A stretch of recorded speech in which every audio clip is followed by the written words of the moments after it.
That's good.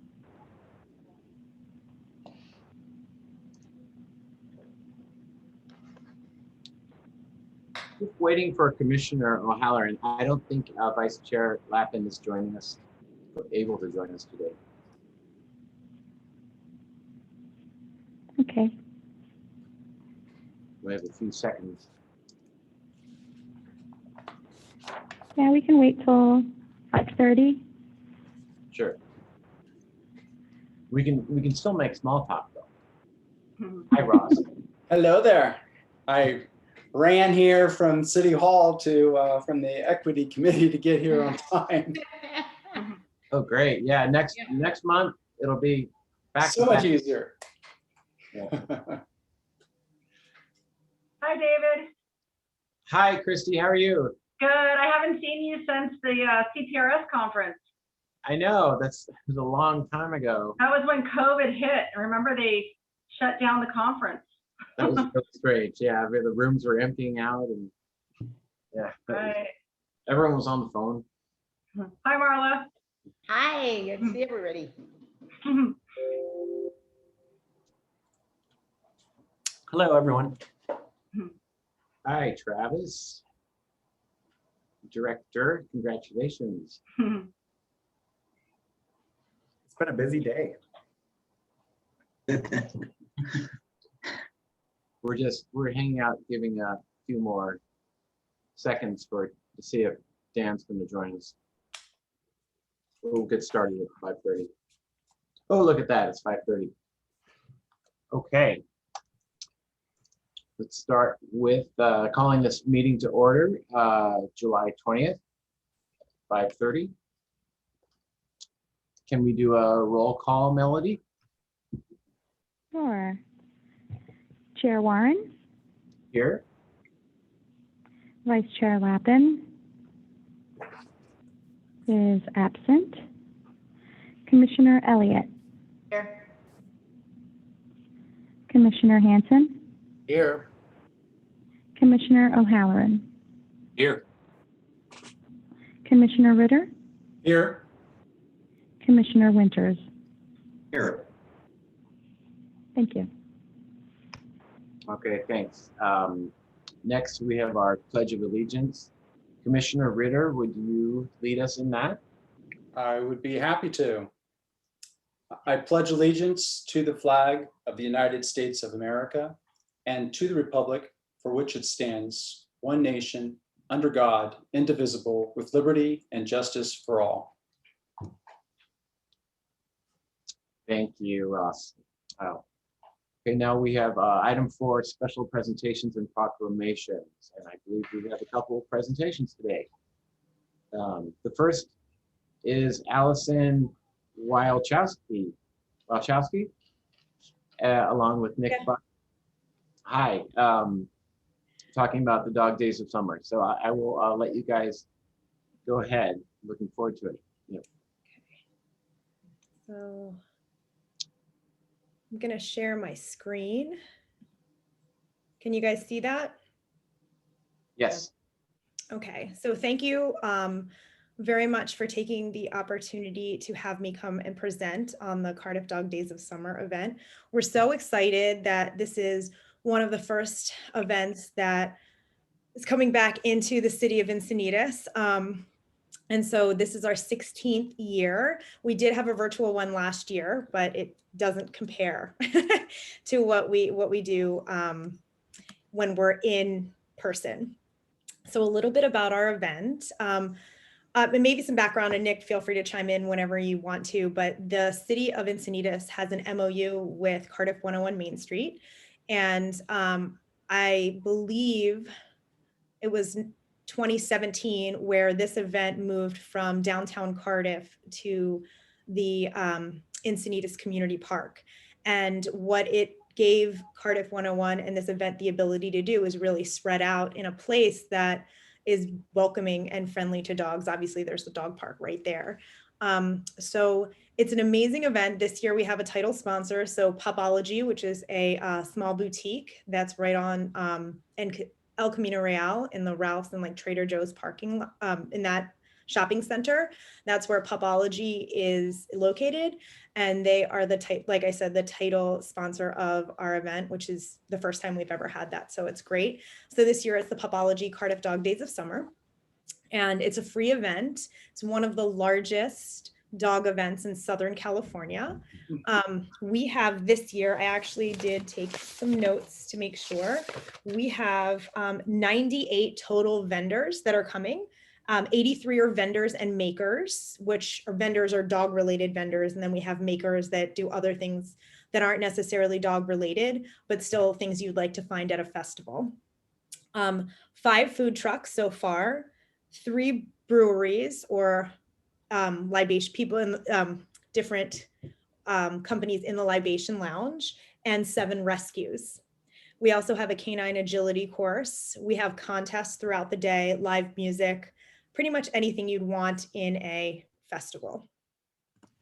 It's going to be Sunday, August 8th from 10 to 5 p.m. in the Encinitas Community Park. We set up at 8 o'clock in the morning, nothing before 8 o'clock and on, we start setting up, and our vendors are allowed to come onto the grass.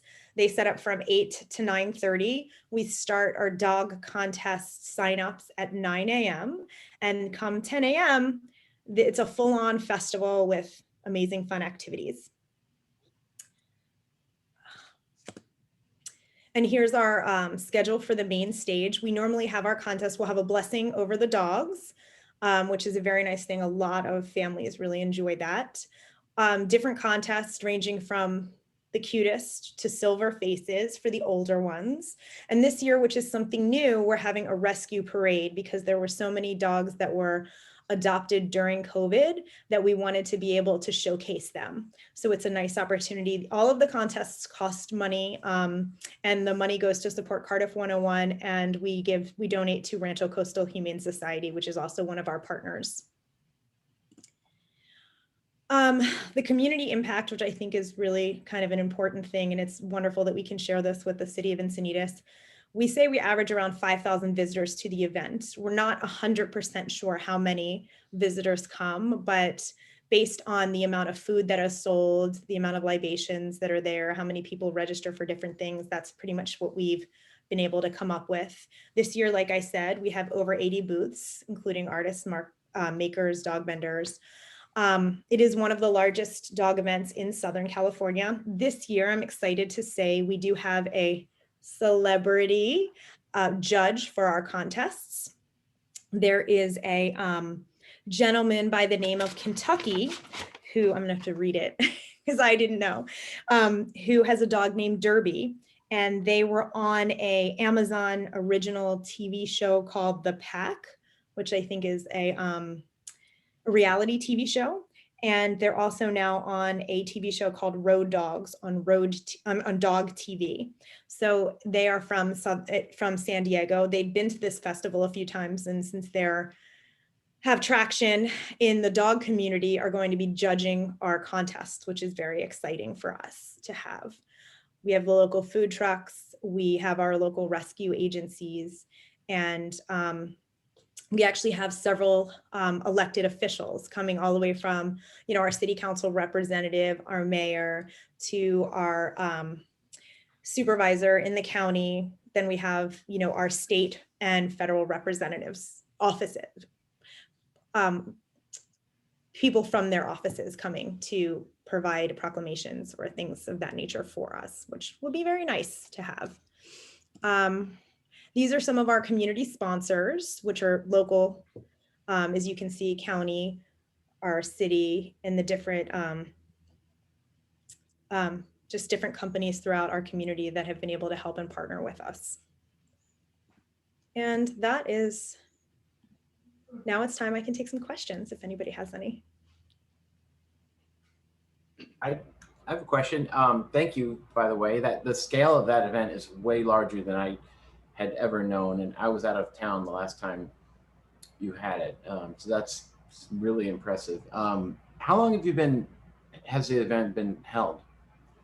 So this is the 16th annual, 16? and it is, I would say, so 17, 18, and 19, it has been in the Encinitas Community Park. Prior to that, it was on Newcastle, and I think maybe Liverpool, like it was just kind of like a big T.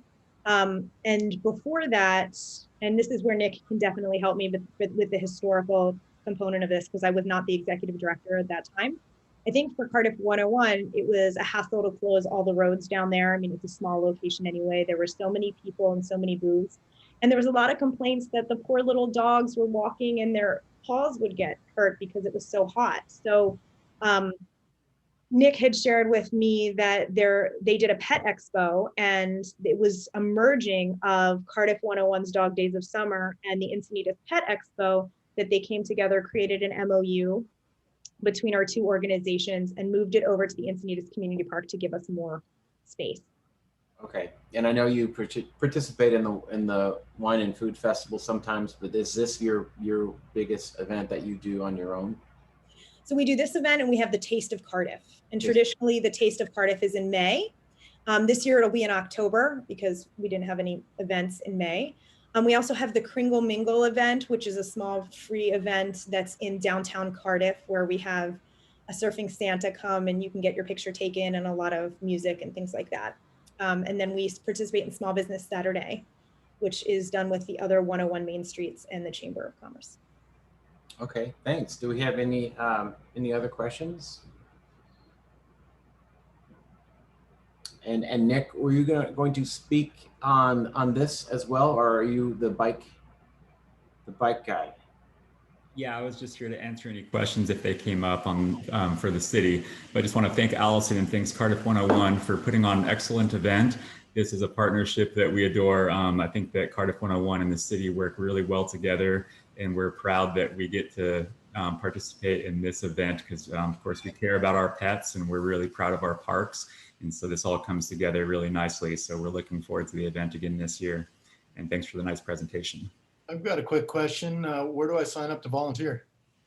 Thank you, Brad. I appreciate that. Was actually going to be my farewell. Actually, my communications director is sending out a sign of genius, and I will make sure to add you on to that email list. And we do have a lot of opportunities to volunteer, but I know that we do have a booth for Parks and Rec that and a City of Encinitas booth that's combined. So if you want to sign up with Encinitas, you're more than welcome to. But if you want to sign up for Cardiff 101, we'd love to have you. I'm famous for pouring beer. Okay. We actually are very lucky this year. I'll put you in the libation lounge for sure, but we're very lucky that Lost Abbey, June Shine, and Ashland Hard Seltzer are all sending their own pourers, which is actually extremely helpful for us with our ABC license as well as the county license that we need. Darn.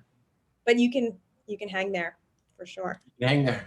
Yeah, and patrons of Encinitas Parks, hopefully we'll have some presence there, and that might be by the Encinitas booth. So hopefully we can get some presence there as well. But thank you. That was a great presentation. My pleasure. Anytime. Take care. Yep. Thank you, Allison. Sure. Okay. Presentation 4B. We have Nick Buck. Yes, hello everyone. Thanks for having me. I'll keep my remarks brief because I know that you guys have a lot of material to get through in this Zoom meeting. But thanks for having me, and I'm just sharing today something that we're really proud of. We've been working really hard this year, really taking on a lot of work in the realm of bicycle safety. We know that bikes are awesome, e-bikes are terrific, and e-bikes just really make bike riding easier and more enjoyable for so many. And so we've seen that's obvious. We see so many more people out on bikes in this crazy year that we've had, and especially a lot of kids and teenagers on bikes. And it's great that they have that mode of transportation. It accomplishes a lot of good things, but of course with that comes a lot of issues. And so really the Parks and Rec department, we've been tasked with really coming up with something and coming up with education and messaging and really putting that out there in the public. And so in the last couple of months, we've been working hard on producing a video from the city of Encinitas that really just packages everything, into something that's complete. And so Travis and I have been working really hard on this. We finished it up recently and we're just launching it this week. And I think we're especially proud because as far as we know, we're the only city in our region that has produced a video really, from a city. And we love that it's shot here locally and it has a lot of the great Encinitas shots in it. It's got a great cast of characters, Dave Warren included and his daughter, and plenty of other locals. So we think that it really represents Encinitas well. It's really factually complete, and it's something that we're going to use a lot in the coming months and years to promote bicycle safety, share the rules of the road, and really get people on the right track for getting out and enjoying their bikes safely and within the law. So I'm going to share my screen right now. And then what you're going to see first is a page on the City of Encinitas website. That's something we recently created. It's just encinitasca.gov/e-bikes. That page exists under law enforcement on our website. And on this page that I'll share right now, put the video up. So it's where you can find it. So if you want to tell anyone about it, it's easy for them too. So here we go. All right, can you guys see my screen there for electric bikes? I hope so. Yes. Okay, great. So here's the web page. Be sure to go back and take a look at this page. Again, it's encinitasca.gov/e-bikes. On this page is a lot of great information to share with your friends and family. Let them know that we've got all of this complete on our website. And here's the new video, which is hosted on YouTube. I'll just hit play and make it full screen for you. So enjoy.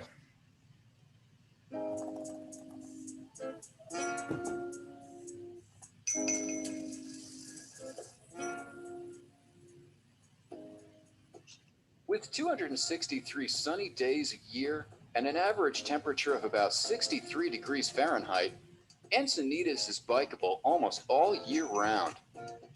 Our coastal community is becoming more bike-friendly every year, but it's a group effort. Some of our friends who use sustainable transportation have messages to share when it comes to safety and fun. Wearing a helmet while bicycling is required by law if you're under 18. On a Type 3 e-bike, all riders and passengers must wear a helmet regardless of their age. We'll teach you about the different types of e-bikes shortly.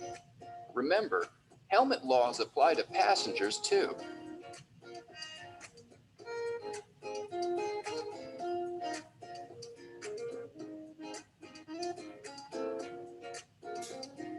Visibility is really important for cyclists. Your bike should have reflectors in front and back, as well as on the wheels and pedals.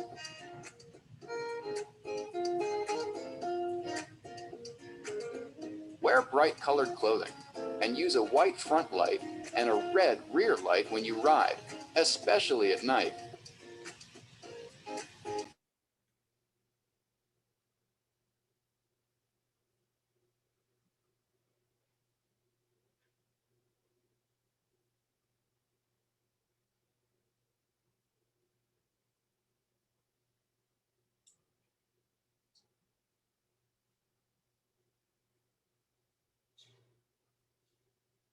May have lost the sound.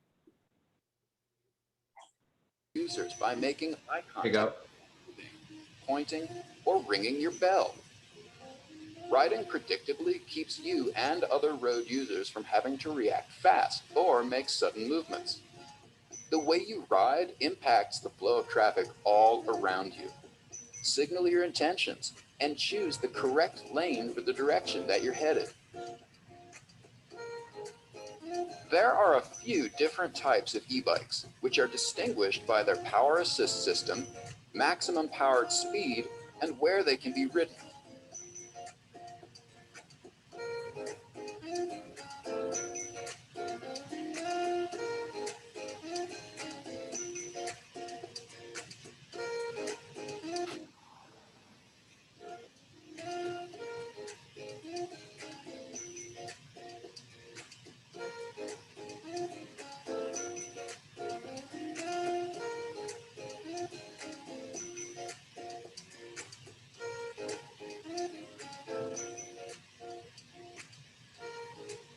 One of the best things about e-bikes is that the additional power makes it easy to move cargo or cruise up hills. They're great alternatives to a car, because they can take you long distances with less effort than a non-electric powered bicycle. The ability to maintain higher speeds Was with that you, Dave? many Yes, it was. road.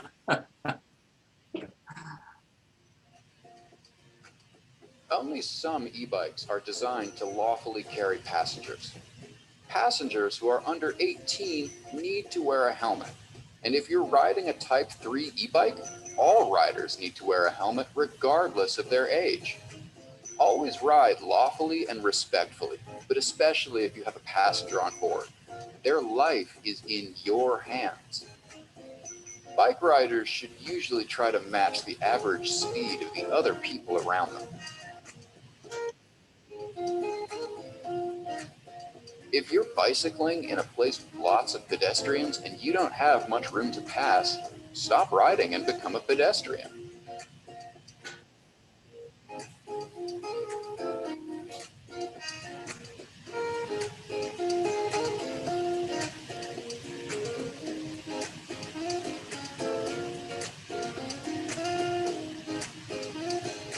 The most common places for collisions are at intersections. When you're on a sidewalk, every road, alley, driveway, and storefront is an intersection you have to safely navigate. That's one reason why biking on sidewalks is not advised and even illegal in some business districts.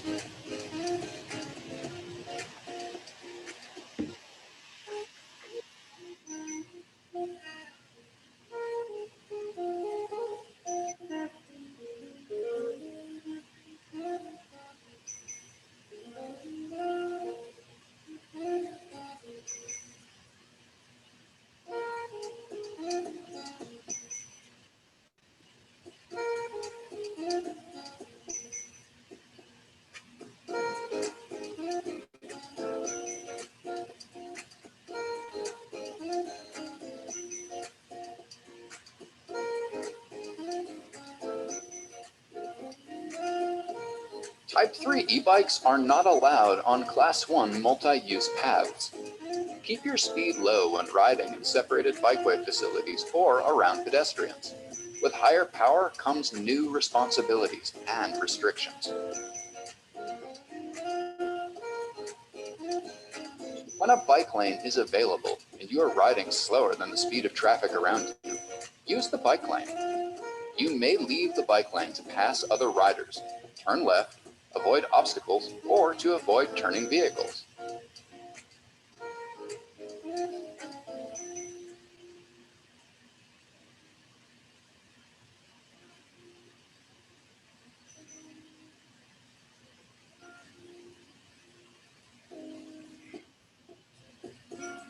A Okay. indicates that a lane is too narrow to be safely shared side by a cyclist and a motorist. The painted marking indicates that cyclists may ride towards the middle of the lane to discourage unsafe passing. Even if there is no sharrow, cyclists are allowed to use the full lane. When riding through a roundabout, act like a vehicle driver. Yield to traffic in the roundabout, and when it's clear, ride through and signal when you're about to exit. Motorists should treat cyclists just like a slow-moving vehicle or a tractor. This means signaling and completely switching lanes to pass, but only when it is safe to do so. Using active transportation and going by bike are great ways to get around, experience your community up close, and help preserve the health of our planet. You also get the added bonus of saving money and reducing CO2 emissions, all while boosting your mental and physical well-being. It's everyone's responsibility to respectfully share the roads and trails so that everyone can get where they're going safely.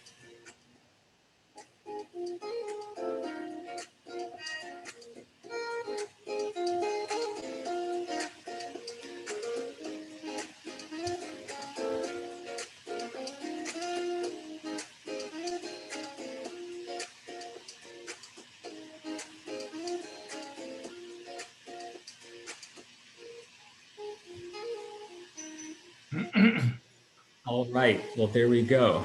I think my screen's off now. Nice job. Thanks.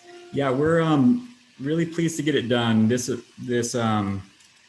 video had been one of the goals of our virtual Ciclovia event this year, to produce something educational. So we're really happy to get it done and looking forward to sharing it and making it of use to others, including school districts and, other groups, so that all the bike riders around Encinitas can, really kind of get it straight about what the rules of the road are. Because really we think that's been the biggest issue, is that until now, everyone just gets out and enjoys riding a bike. But as they're using shared roadways, it's really time to push a message of responsibility and following the rules of the road. So please do us a favor and encourage people to check out that webpage and to watch the video. Thanks so much, Nick. I mean, that was really, I know that when you shot that and put it together, and I think you just launched it today, that's pretty impressive. And it's a great group of people working on it. And I think the video, the sort of the medium of that, to share that and for people to watch and to get kids to watch it, I think that's really powerful. So I think that's a great step, and I'm glad you guys got that done. It's really, really nice. Anybody have any other questions, comments? I was curious how they're getting the word out about that, Nick. Yeah.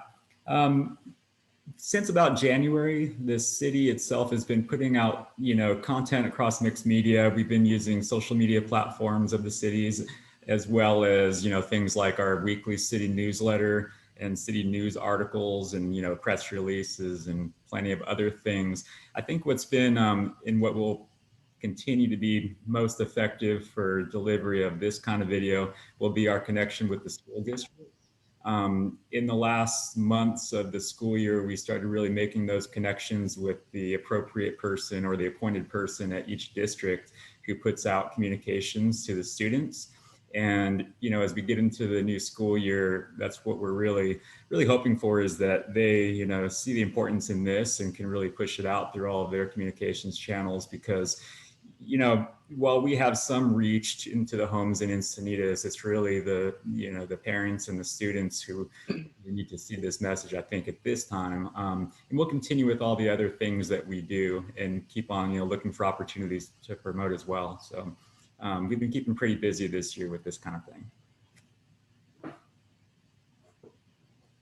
Okay, well, Nick, thank you so much. It's really cool. Travis said that you were really helpful working as a producer, sort of pointing out things that need to be corrected and continuity and all that. So good job. Yeah, thanks. It's fun stuff. We hope it's not the last of cool Encinitas videos to make. Good. I'll reiterate that Nick did a fabulous job at watching the video and pointing out some things that may be of concern. And we did a lot of editing over the last few weeks.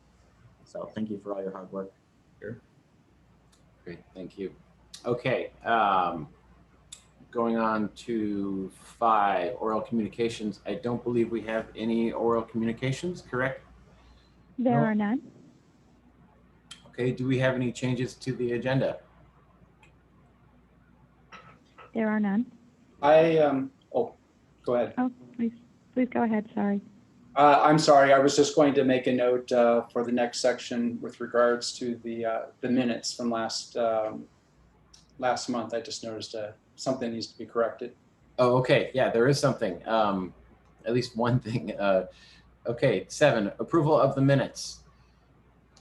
Commissioner Ritter, go ahead. I think you. I was just going to mention that under goal 5, 1.2a, the ad hoc committee is incorrect, so it just needs to be updated with the appropriate commissioners. Okay, thank you for that. Okay, and I know Commissioner Hanson, you had found something. He pointed out during our meeting that it says Vice Chair Warren just on the call to order. Right, it did the previous month as well.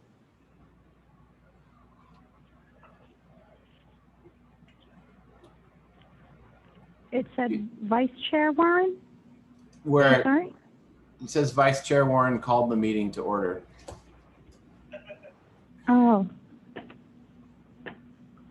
Okay, I will make that correction. Okay. Do we have a motion to approve the minutes with those corrections?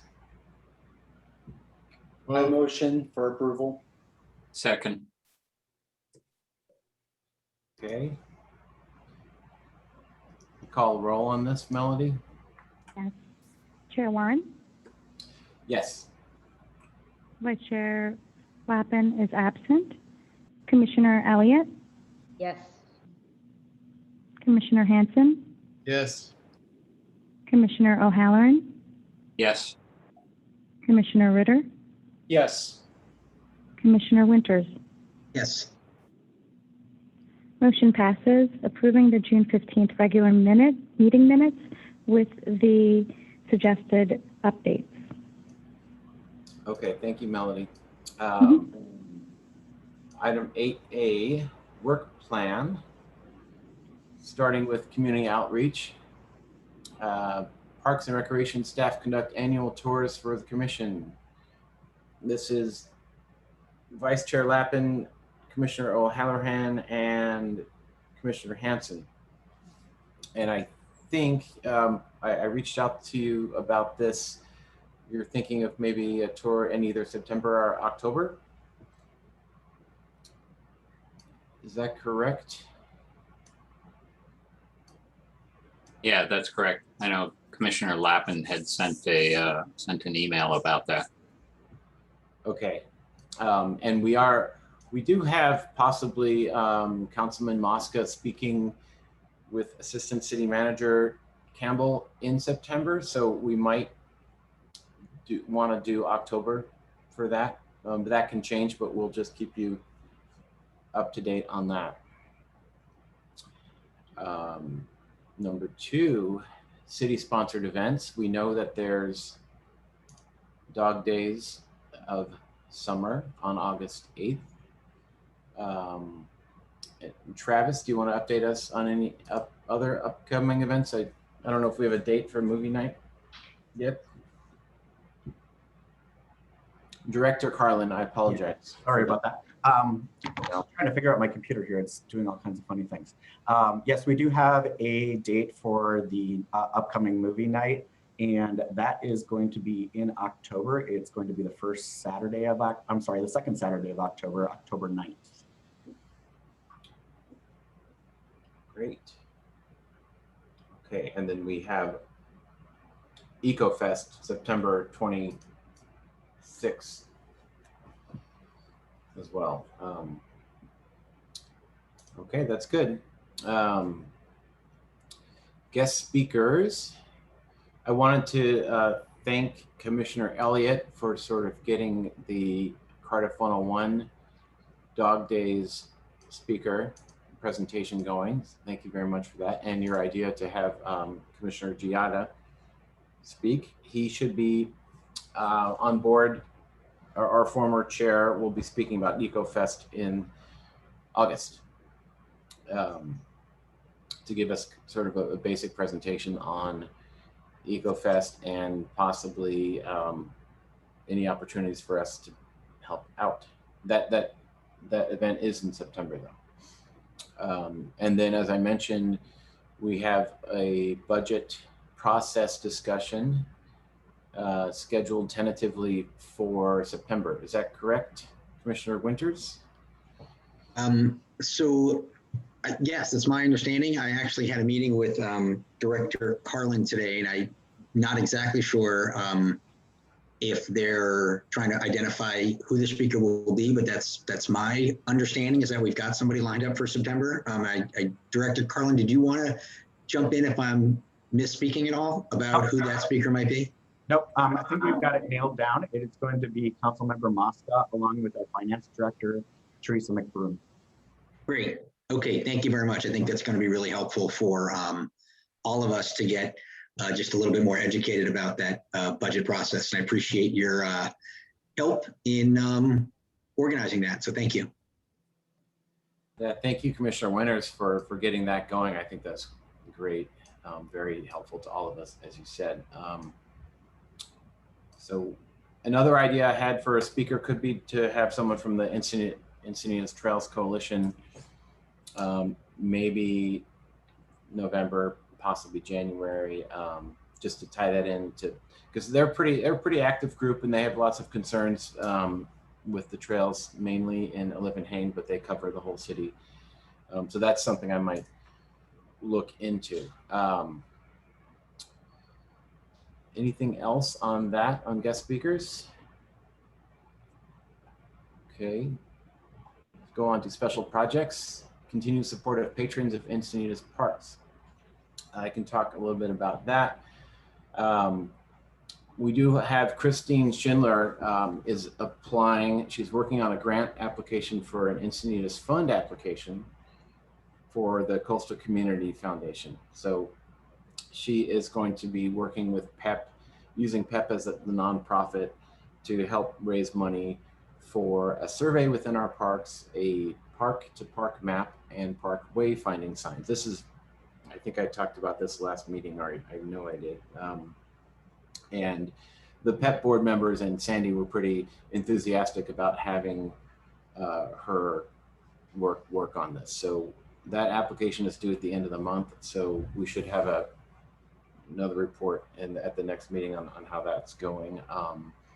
And then, as I mentioned during Allison's presentation, we'll try to have the PEP booth out with either maybe by the city at the dog days.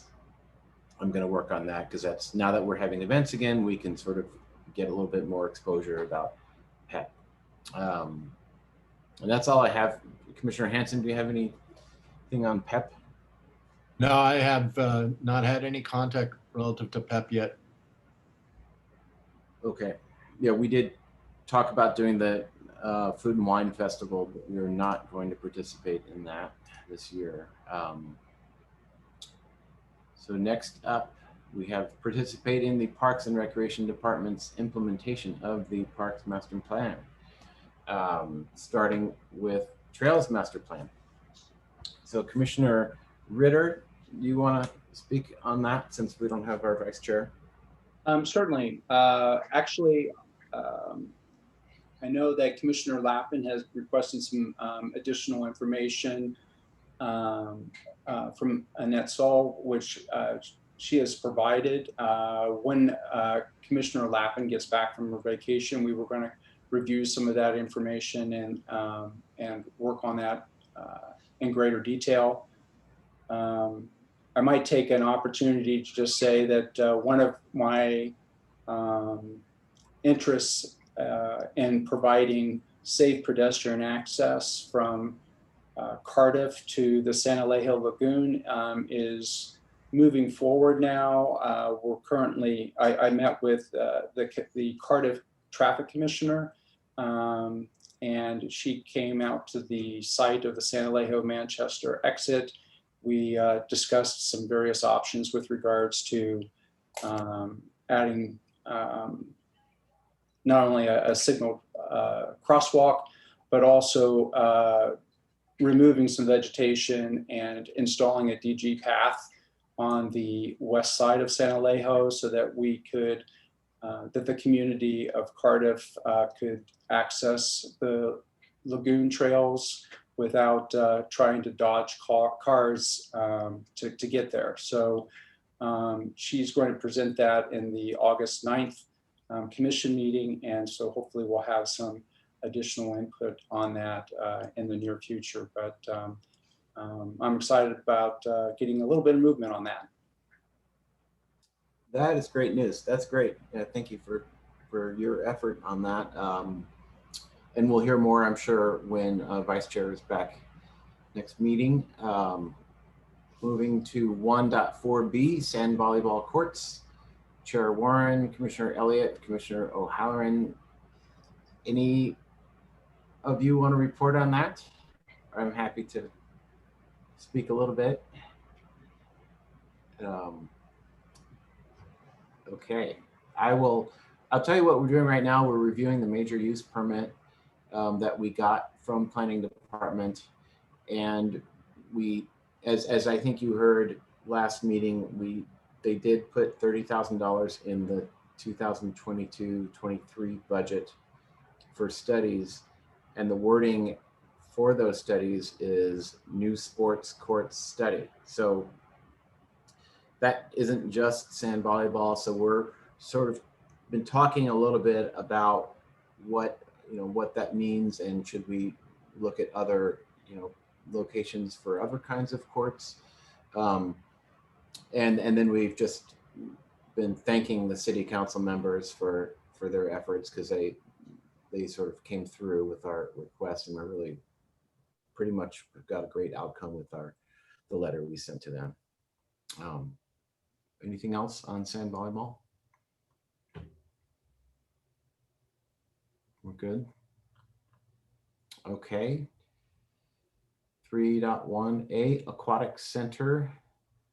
Commissioner Elliott.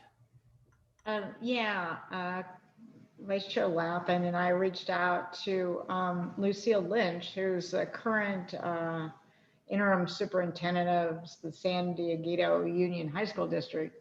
And Lucille has a long history of supporting aquatics in Encinitas. She was one of the people who brought it, the initial report to the commission in 2017. And so we circled back with her, and she continues to work towards some goals for aquatics in Encinitas, primarily right now working through San Diego, and they're looking at some opportunities possibly on site at the school. So she has invited us to attend the upcoming meetings. It's summer, so there's not a lot right now, but I think in the next month or two, Vice Chair Lappin and myself, one or both of us will make it to some of those meetings, and then we'll be able to report back and at least give a report to the commission on where we are in the community. That's probably the lead opportunity right now. We'll see what they're looking at, what they're coming up with, how far along they are with any funding options, and we'll take it from there. Okay, thank you, Commissioner. Hey, this is Chair Warren. I'm sorry. I did have a question on the previous item, 1.4.b sand volleyball courts. Yes. And that was regarding the city council approval of the $30,000 for fiscal year 22-23. When can we use that money? And I guess the question is directed probably at Director Carlin. Yep. So that funding would be available for a study in 22-23. So starting July of 2022. So That's 1 year from now. Correct. Okay, thank you. Okay. Okay, can I ask a follow-up to that? Yes. Okay, thanks. So Commissioner Halloran said something interesting, which is who actually would get to determine how those funds are used? And is that this commission? Is it the city council, or is it staff? Kind of how are those funds actually going to be specifically determined? What's the best use of those funds? So that funding is already allocated for this study. So it's in our operations budget. So city staff would initiate that. That's in the Parks and Rec department? Correct, in our operations, correct. Okay. Okay, thank you. Anything else on sand volleyball or was that or aquatic center? Okay. 6, research best practices and policies in regard to multi-use trail sharing. That's Commissioner Winters, myself, and Vice Chair Lappin. I can report on that. We did meet, Vice Chair and I met with Brian Grover from Traffic and Public Safety last week to kind of see what they're doing and share what we're up to.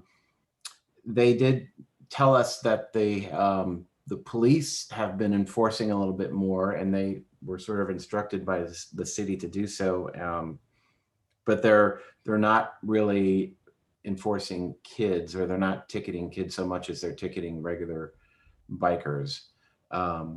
Because I think it's very challenging to enforce that with minors. And also, from what I heard in one of our earlier meetings, that the e-bikes are difficult to sort of track down. They're kind of elusive and they're fast. So they are also, they being traffic and public safety, more education focused like we are. And then Vice Chair Lappin and Commissioner Winters and I met yesterday, and we talked about this bike sharing program, and that's something we're really sort of interested to see. We want to see what the impact that will have on parks and trails. We studied a map of the proposed docking stations.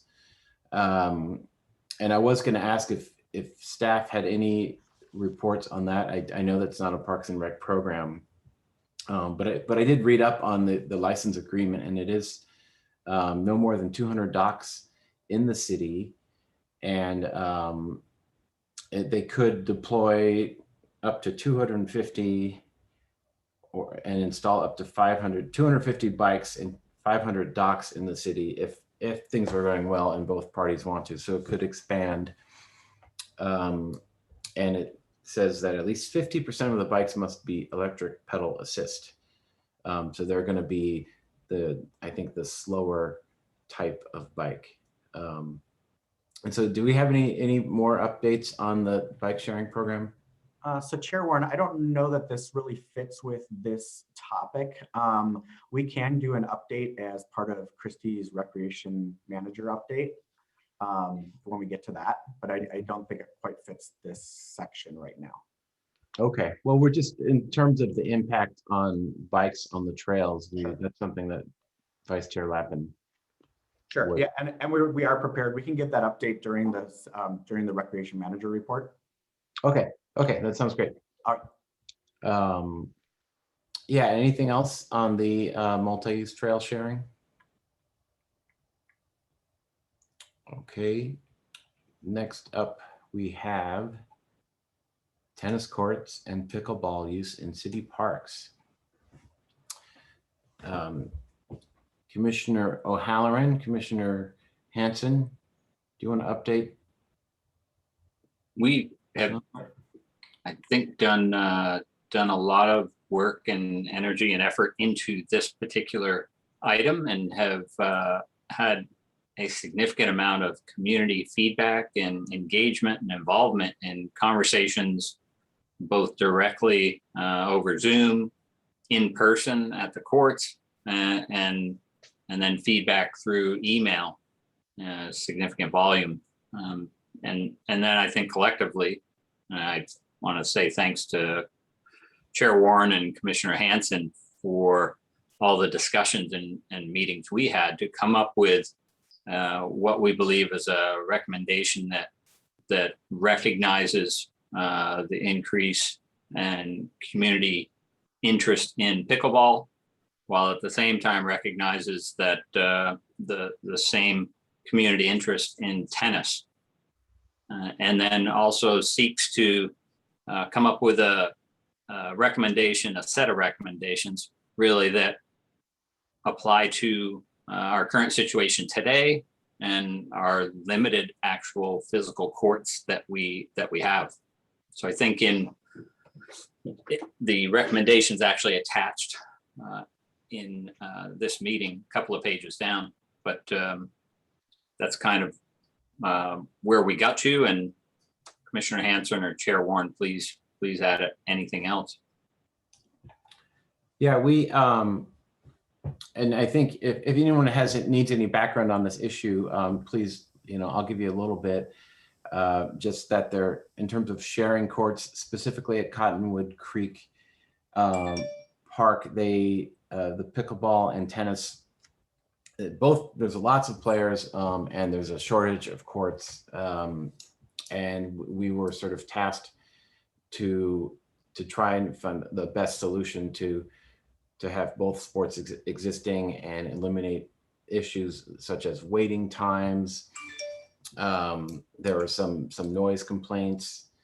So we as you know, we got lots of feedback. We held a Zoom meeting, and we did decide to give Glen Park, kind of make it a dedicated tennis, as far as our recommendations are, a dedicated tennis facility, recommend permanent pickleball courts at Moonlight, and to have one priority tennis court at Cottonwood Creek and one priority pickleball court. So we can discuss these recommendations. We can have a motion to approve them, and we can also, you know, if there's any questions or any updates, we can go over them. But we do once we get them finalized, we would like to vote so we can formally submit them to the Parks and Rec Department. So are there any questions on on our recommendations?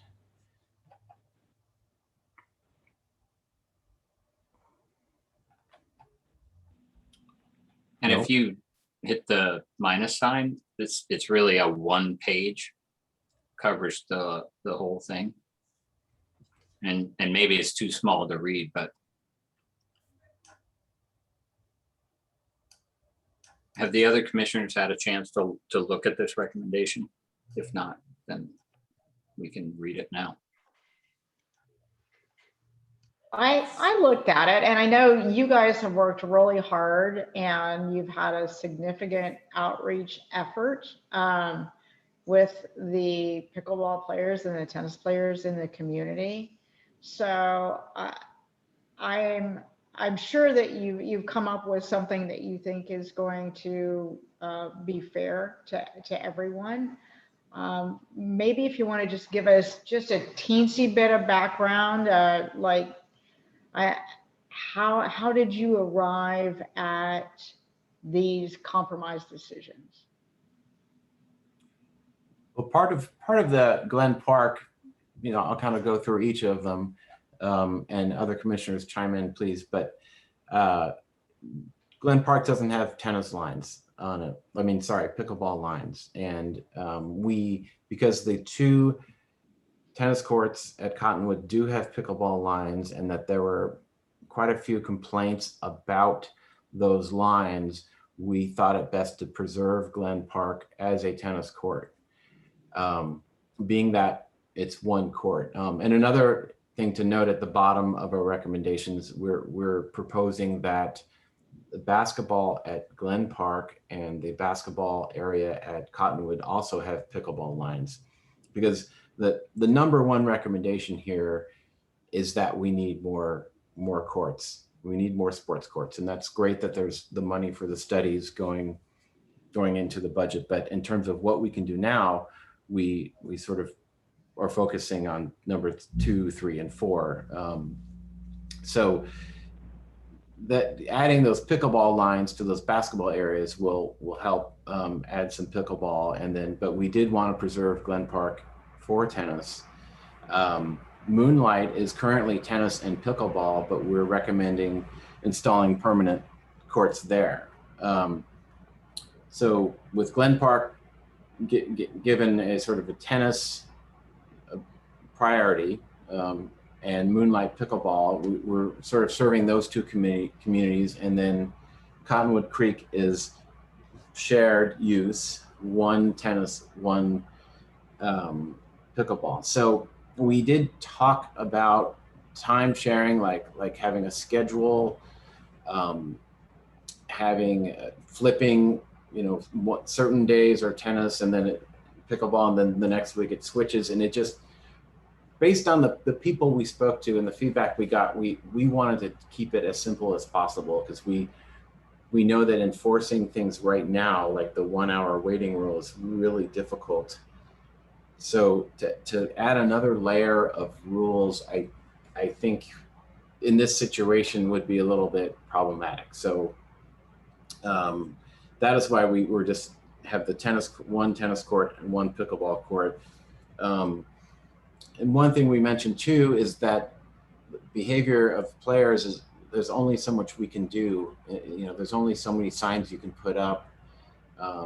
So a lot of this is out of our control, and it's another reason we're trying to keep things as simple as possible. but we are recommending new signage to clarify things a little bit better, like the 1 hour waiting rule.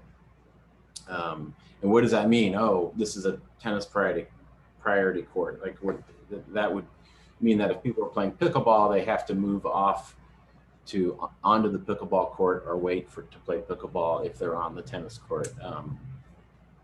So we're hoping this allows anyone from one of those sports to have just an hour wait if they want to go play. Yeah, anything you want to add, other Commissioner Ritter? Well, I like all the thought that you that the commissioners have put into coming up with some of these ideas. I really agree that having dedicated courts at Glen Park for tennis and pickleball only at Moonlight helps resolve some of the conflicts between the two different groups. It's kind of like if you want to play tennis, you can play tennis. You can have more of that serene environment that playing tennis is all about versus pickleball, which can be a little bit more of a rowdier experience. So I think it helps separate the groups a little bit in that respect. And with Cottonwood Creek having the additional courts there, then I think that's a great place to kind of trade off on. One thing that I might suggest as you consider the signage is perhaps even indicating on a sign that how the courts are dedicated in the city of Encinitas, so that if somebody comes up and they're frustrated at Cottonwood because it's like, oh, I can never get onto the tennis court because the pickleballers are always there, then they can see that, oh, well, Glen Park is a dedicated tennis only court, and then they don't have to deal with the pickleball lines. So I just thought maybe just an additional signage that might just list how you end up deciding to dedicate which sport on what court might be helpful to diffuse some issues as well. Yeah, I think that's good. And it might have been Commissioner Hanson who had suggested we put a map up with the location of other courts, and we did include that so people can say, oh gosh, there's a wait here at Cottonwood Creek. Let's go over to Glen Park if we want to play tennis. But it is a compromise, and we're trying to make it so people can play the sport they want to play while we wait for new sport courts, hopefully in 22, 23, 24. Dave, I can't see, is the map recommendation down below 4? Yeah, we have signs with a map and location and distance to other courts should also be added. Okay, yeah, that was cut off. Okay, Yep. Good. I'd like to make 2 points. Glen Park, we learned, is already really busy with tennis. So we didn't want to affect that at all. And then there was a petition delivered to city with 600 signatures asking for more pickleball courts. Yeah, and that had an impact. I think it helped with our Moonlight decision in particular, but yeah, we definitely recognize that petition, and we knew there was a need for more courts even before that. Yeah. So another comment on Moonlight is that Annette had told us the foundation of Moonlight is pretty badly damaged. So a true fix of the court would involve more than just resurfacing it. So we thought that pickleball might be more easily maintained and sustained rather than a tennis court and spending the money to resurface the whole court and then have it crack due to the foundation. No. So our recommendations don't address the need for more pickleball courts. Well, our first and overriding recommendation is to build more courts. I don't see it. It's cut off. It's at the very, very top. I'm sorry, I can't see it. Yeah. And then we do further recommend the painting of additional got it. pickleball lines on some of the basketball courts as a interim measure to try and provide more pickleball courts. Thanks, Dan. I don't know how I missed that. That's okay. I missed it too. Commissioner So, Winters? Yeah. On the Glen Park basketball court, how many pickleball courts can you put on that? I believe 2. If you look, there's an image of Olympus Park where they have 1 pickleball court. Glen Park is a full court, and Director Carlin, you might be able to clarify, but it looks like we can fit 2 courts onto the Glen Park basketball. Yeah, I'm not 100% sure. Annette and I would have to go out and measure the court. Okay. Yes, Commissioner Winters.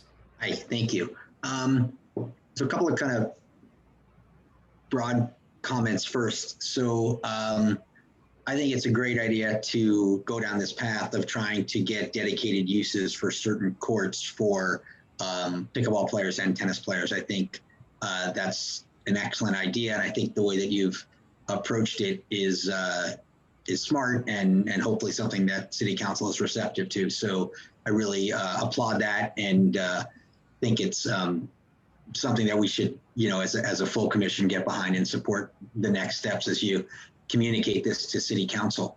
One question I had is, are we, by allowing pickleball on basketball courts, are we in any way inadvertently creating a new conflict between 2 different types of players, meaning now basketball players and potentially pickleball players? I agree that with Commissioner Hanson and Commissioner Halloran that in general, we have the need for more courts.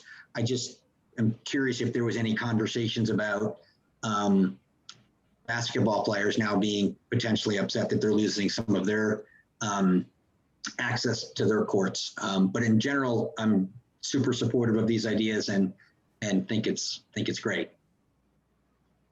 Yes, I mean, one of the thank you. I mean, that's a great point. One of the things we talked about was a pickleball. What is the effect of pickleball on a basketball court? And we could do basketball priority at Glen Park, similar to the way we would do tennis or pickleball priority on the shared courts. And also we discussed how when there's lines on a basketball court, like pickleball lines, it's not nearly as distracting as lines on a tennis court. So that played a role in our discussion. But yes, there are going to be complaints. Yes, it is, any action taken, I think it's going to have a certain, pushback. Right.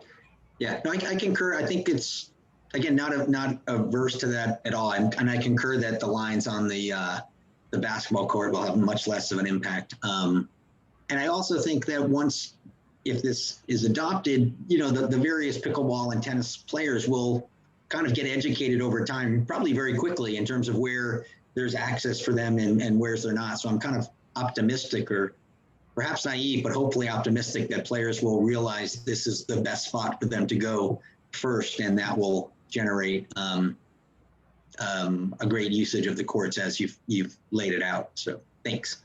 Yeah, no, and we've really, we listened to a lot of players, and a lot of them are really, really passionate about their sport and their opinions. So it's been a challenge. So this is what we think is the best solution. And another thing we suggested was adding netting between courts 1 and 2 on Cottonwood Creek to sort of separate the tennis from the pickleball, because there was a lot of feedback saying that the different communities seem to not get along all the time. So besides from catching balls, it could sort of serve as a partition. On the Glen Park basketball court, if you can design it so that at least half of the court would still be remaining for basketball usage. You know, and then maybe you could have pickleball on the other half court, rather than it just being in the smack middle of the court. You know, any accommodations that we can kind of allow both sports to perhaps play simultaneously, or even if just a couple of guys just want to shoot some hoops while there are people playing on the pickleball courts. I think having at least one of those basketball hoops available would be important. Yes, and if you look at the Olympus Park court, that's the next page. I'm not sure who's. Yeah, that's how we would fit if we were going to do it. That's how we would put 2 pickleball courts on the full court basketball. But I you know, Commissioner Ritter, I think that might be a really good idea, that maybe we only put pickleball on one half of the basketball court to allow basketball and pickleball to share. But were you proposing only basketball? Because this is basketball and pickleball, and I think it's such a nice paint job, and it's a brand new park, so it looks it looks nice. But that is pickleball over basketball, basically. Right. I think. But is that Commissioner, a half court? Yeah, that's a half court. Yeah.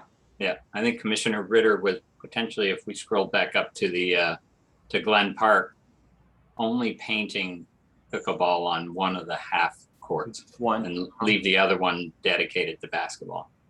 I don't agree. Yeah. I think we put two courts there, and my understanding is the basketball courts are largely going unused. If I could weigh in as well, Director Carlin, there's one other issue too, is I think that with the dual play, you may have an issue unless you're able to put netting up.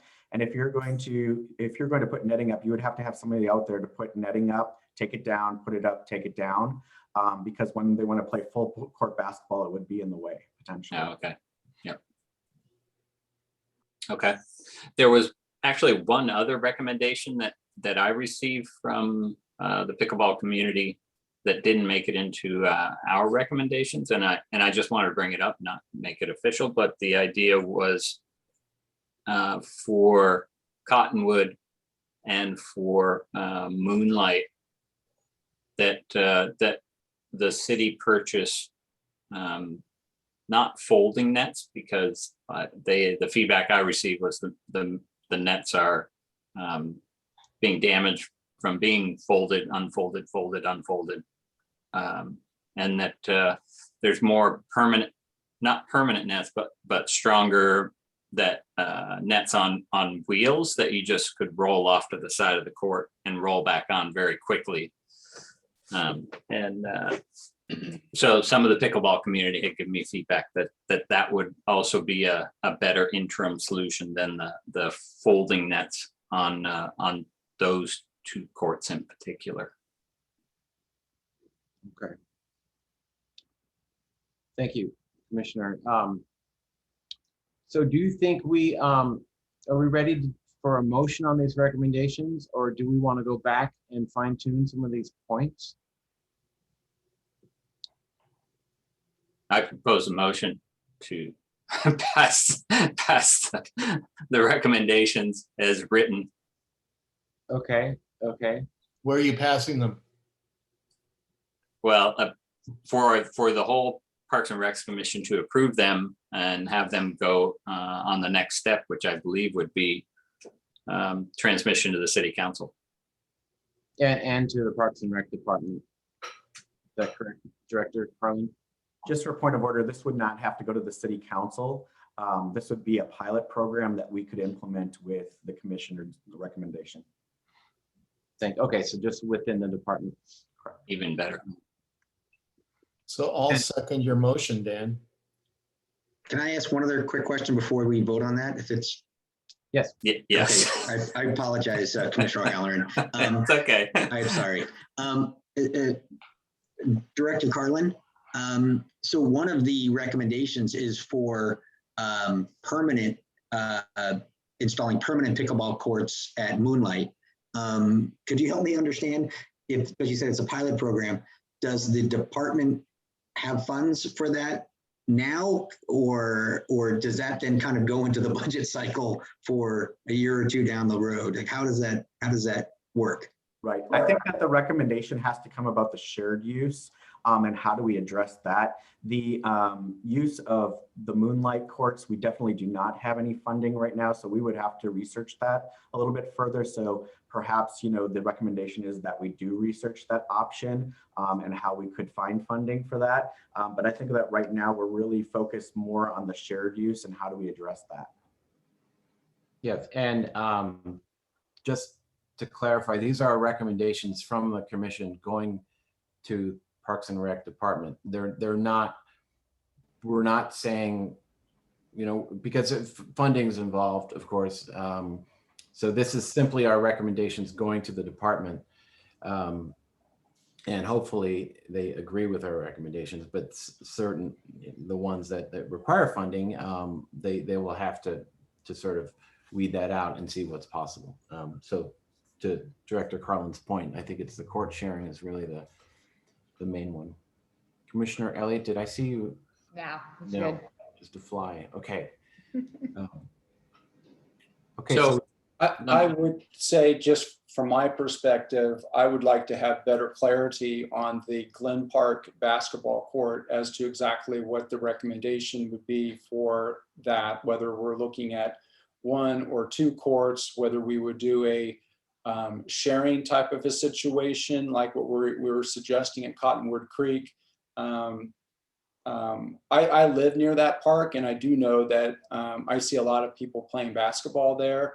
So I want to make sure that those people that are playing there, that we aren't just creating a new conflict zone.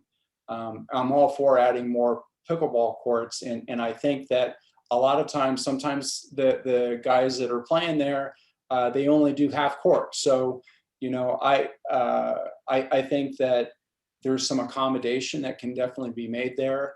But I feel like I'd like to know exactly what our plan would be on Glen Park for me to be happy with all the recommendations. I'm pleased with everything else, but that would be my major point.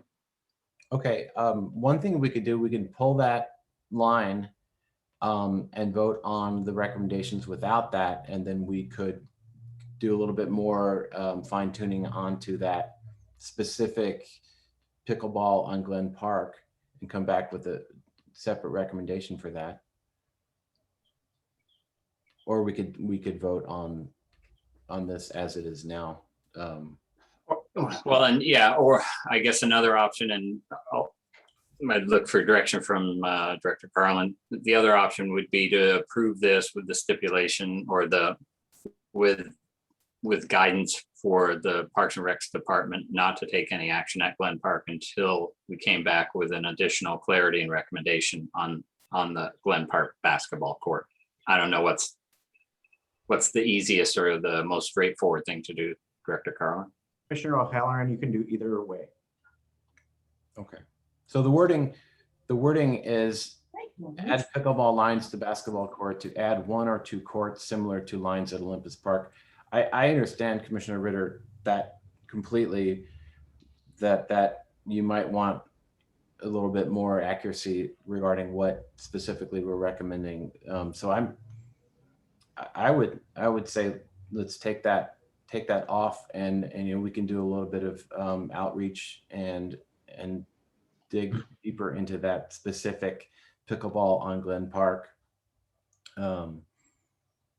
That's my recommendation. I find that this particular issue is such a priority, and we want to be as responsive as we possibly can be for the community. So I'm completely fine with moving forward with the other recommendations, and then just coming back on that particular court. Okay. Or you guys could all outvote me.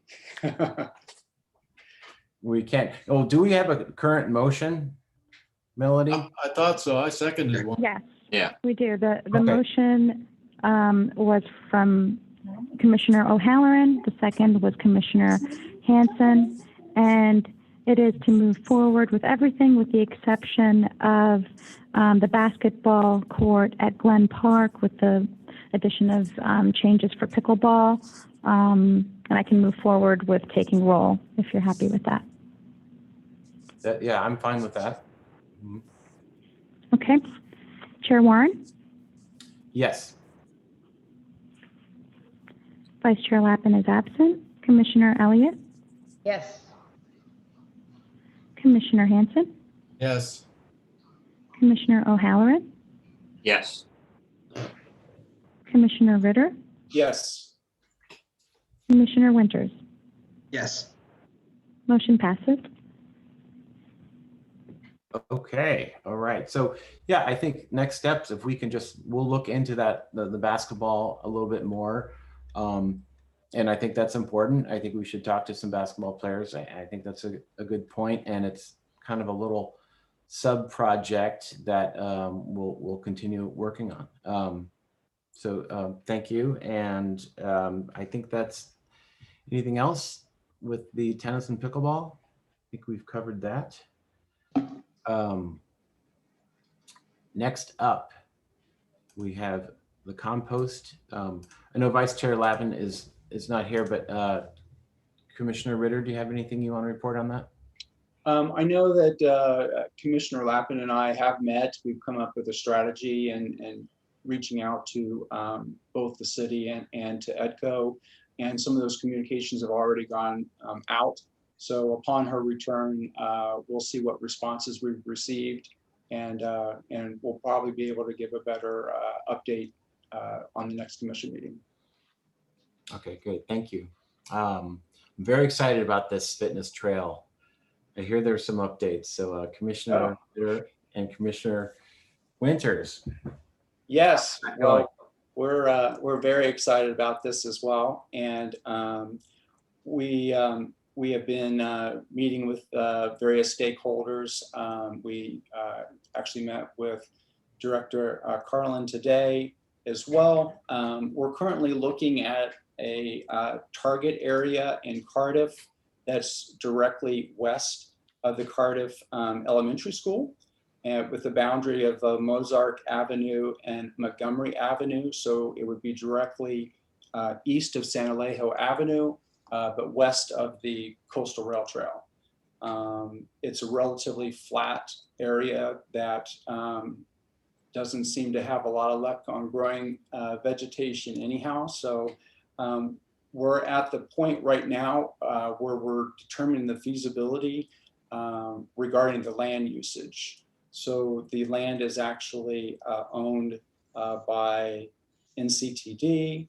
I think Sandag has an interest in it, and then the city has some right of way along the San Alejo Avenue as well.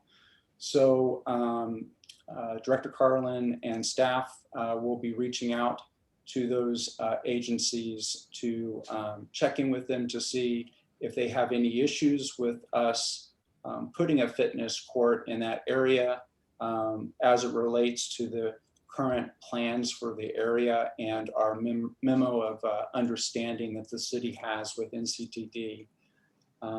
So once we hopefully have a green light that that's something that we can do, then we can kind of move forward with the next steps. But that's what we're currently working on, is just the feasibility of that area being allowable for it. And we've also talked about, and this of course is perhaps putting the cart in front of the horse a bit, but we've talked some about some sponsorship opportunities to help fund the site, so that wouldn't also be a full city expense. So I think in speaking with a lot of people in the Cardiff area, I've received nothing but exciting and highly anticipated feedback that we might consider doing this. Commissioner Winters, would you like to add anything to that? Sure, I'll add just a little bit. So yeah, I'm excited about that, the potential and the parcel of property there. I think Commissioner Ritter had a great vision for that, and I'm happy to be working on this. And I think we're both super excited with lots and lots of great ideas.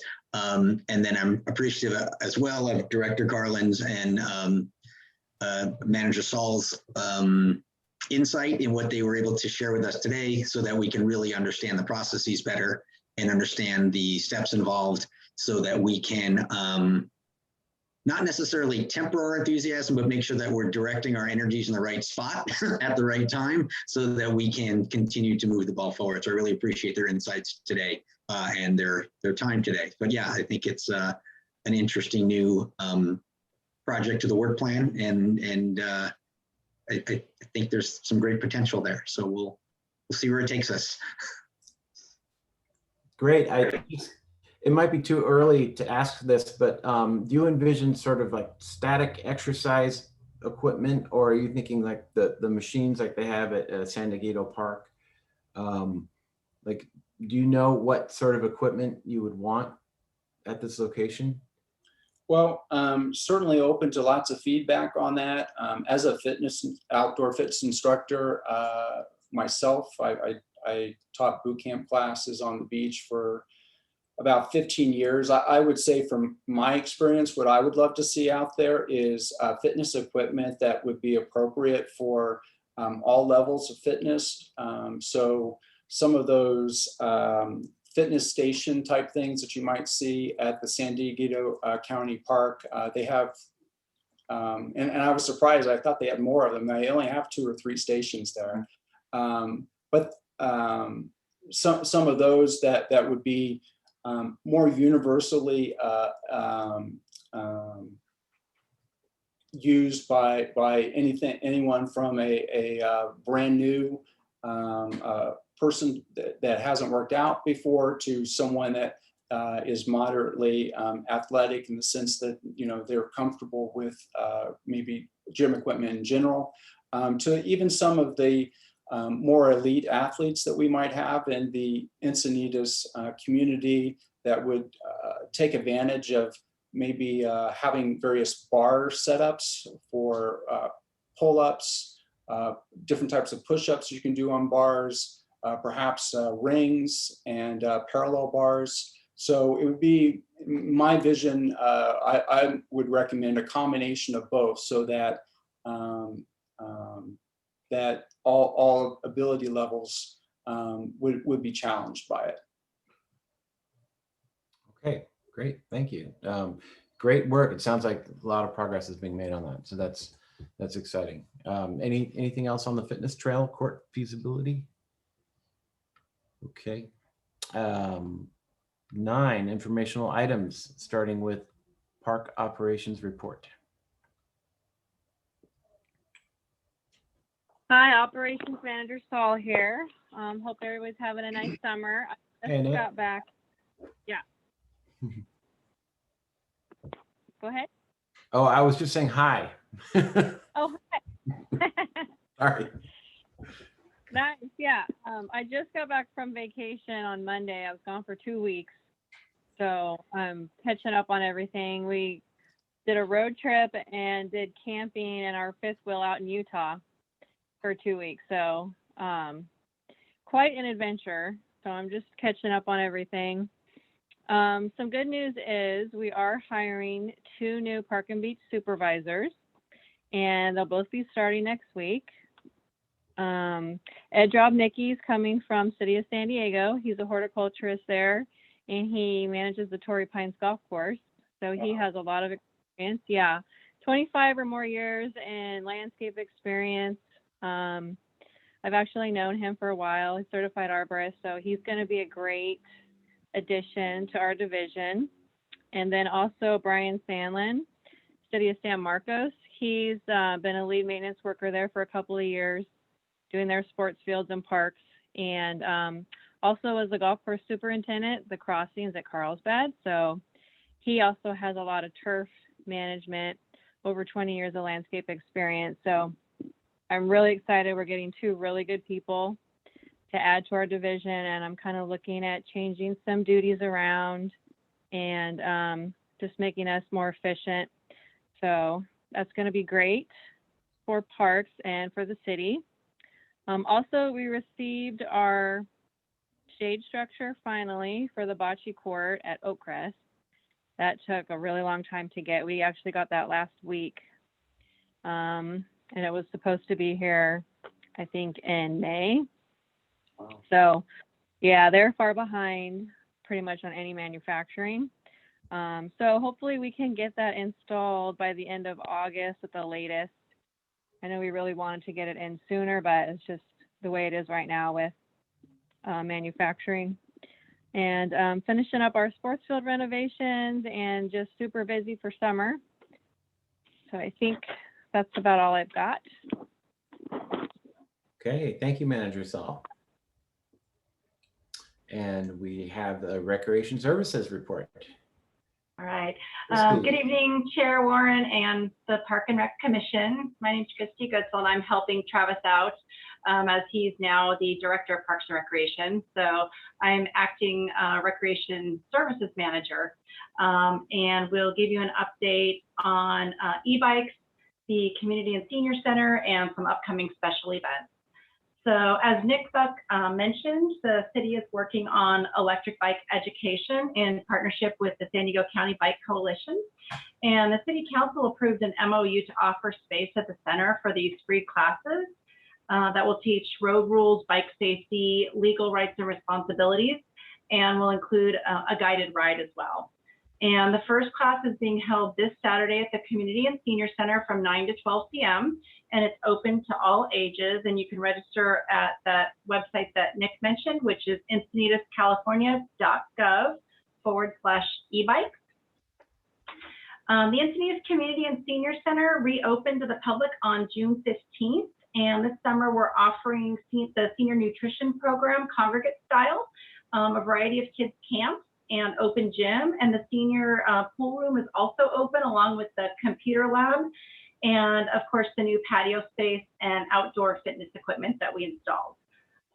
We are recruiting for some new talented instructors to add quality programming to the Community and Senior Center and to the Recreation Division. So if you can spread the word about that, I'd really appreciate it. We're also currently working on the Fall Recreation Guide, which will be posted to the city website on August 5th, and registration will begin on August 9th. We do have some upcoming special events, so you'll want to mark your calendar for Art Night, which is returning. So it's a free program that takes place on Saturdays from 6 to 9 p.m. on September 11th, October 16th, and December 11th. And you'll get to enjoy visual arts, live music, and refreshment, which will take place at City Hall, the Encinitas Library, the Encinitas Community and Senior Center, and also at local art galleries in Encinitas. So there will be shuttle buses transporting the public to and from all of these locations. And then also, I'm excited to announce that you'll want to save the date for the holiday parade this year. And that's going to be held on Saturday, December 4th, starting at 5:30 p.m. And that concludes the Recreation Services report. Do you have any questions or comments? No, thank you. Welcome. And that's a lot to handle. There's a lot going on. I don't think you mentioned this, but you guys also, besides the video, you put out this little e-bike safety pamphlet, which is, it was at your reception at Parks and Rec. And that's great about the parade. That'll be fun. And Chair Warren, I'll just chime in here since I don't have a director's report today, but you wanted some information on the bike share program. If you go back to the City Council agendas, there was a report done on May 12th. It's item 10B, and it's very good summary of what's happened with the bike or the bike share program. On September 21st, 2000, Gotcha, who is the original vendor that we were going to use for this, they actually canceled their contract with the city due to COVID reasons. And the city is currently looking at B-Cycle. It's a fully docked program, and they're looking at approximately 100 bikes to start off with. And the tentative launch date is in September. So they're still working on that. Okay, September. Yep. Okay, thank you. You're welcome. Okay. Do we have any future agenda items or commission member initiated agenda items? No, okay. Commissioner reports. Commissioner Elliott. Sure. It's been a beautiful month, and I've been to Olympus Park 3 times, a couple times with the dog, once with the grandchildren. So for everybody who's worked hard on Olympus Park over the years, it's it's exciting to see how fully utilized it is. Although I must say, I've yet to see somebody using the basketball / pickleball court. So I think it's a really good idea that you're putting that on the map and the instructions at the other pickleball courts to make them aware that that's another option they can drive to. You guys have done a great job on that, and I know it's that was a big undertaking. So kudos on that. And thanks to Commissioner Ritter for making time to meet me for a little coffee and tea and what have you. And thanks again for the Meyer lemons. And I'm just looking forward to all being in council chambers next month. Okay, thank you. Commissioner Hanson.